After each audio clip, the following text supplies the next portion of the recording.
Viatu zimebaki hapa, nguo, kila kitu imebaki hapa, na wenyeji hawako.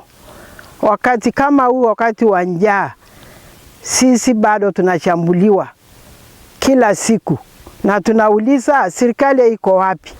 Kama ni Wakenya ndio ambao wanatutesa, Wakenya wanashambulia Wakenya wengine. Sisi Waturkana tunauliza, sisi ni Wakenya ama sisi ni watu kutoka mahali pengine? Watu wa Turkana wanaheshimu serikali. Vile waliambiwa leteni bunduki, kila mtu alipeleka bunduki. Sasa wanatembea tu na fimbo.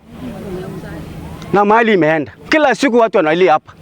Mimi pia nimepoteza mama yangu, nimepoteza tata yangu, nimepoteza ndugu yangu. Sasa na mahali imeenda. Sasa itakuwaje watu area hii? Kwa hivyo naomba serikali ambayo iko, kwa sababu najua sasa kila mtu anatafuta siasa. Serikali mzuri kiingia, kweli Waturkana wanatakana wasaidiwe.